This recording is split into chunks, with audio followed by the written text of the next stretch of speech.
Hey everybody, welcome back to the channel. Today we are continuing our coverage of the Scalebreaker DLC, reviewing those PTS patch notes and all the upcoming class balance changes. Just a quick reminder that I will have separate videos for each class on the channel. Go ahead and check those out if you're interested. Also take a second to drop a like on this video and subscribe to the channel for more Scalebreaker DLC info coming up this week.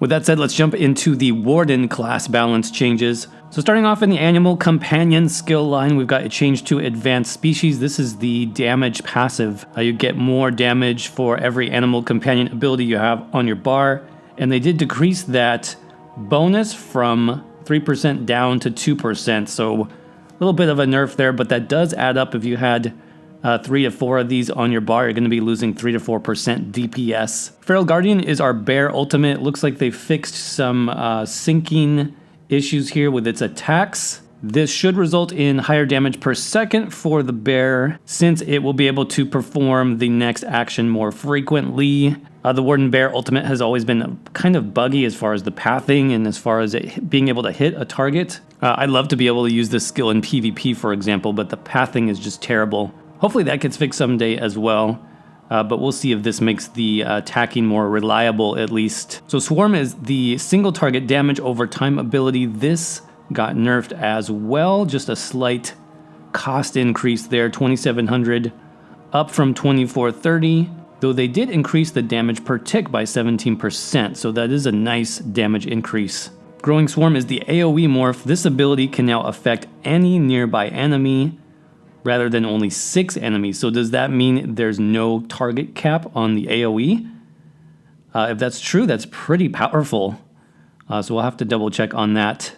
Green Balance, this is the healing skill line. So Nature's Grasp, this is one of my favorite healing abilities in the game. They actually decrease the heal for this ability, and it's morphs by 24% per tick for that healing ability.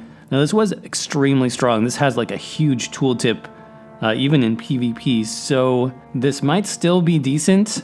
Bursting Vines, which is like the burst heal morph, they increased the heal on this one by 13%. So it still sounds like you will have a burst heal option from one of the Vines morphs. Just the healing will be down a little bit. So we'll see. Hopefully that's still useful.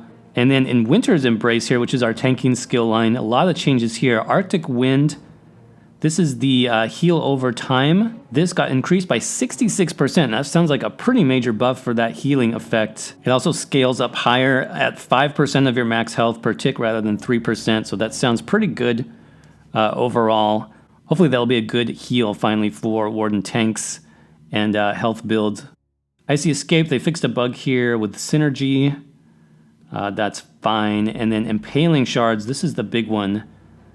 This is our AoE damage over time. And unfortunately, they increased the base cost, but this is kind of what we're expecting with this patch, that any AoE is going to be at least 4K to cost, if not more. So that's up to 4,536, up from 3,500. Over 1,000 cost increase on that one. Though again, it looks like they did increase the damage per tick by 9%. So that's for the base and the morphs. So it's a little bit confusing, but notice here Winter's Revenge is the Magicka morph. This scales off your magic pool, and it's quite powerful. It does really strong AoE damage. They did decrease this by 29%, so that did get nerfed substantially, but factoring in this 9%, it looks like about 20% loss overall. And with that, that's going to wrap up the Warden class changes. It's a pretty short list overall, and unfortunately, I'd say mostly nerfs, not very many buffs. But let us know what you think in the comment section below. Are you still going to be playing your Warden after this patch drops, or will you be playing something else? As always, if you enjoyed this video, don't forget to crush that like button, and stay tuned for future class balance change videos coming up here on the channel very soon. Thanks for watching, and I'll see you around in the next video.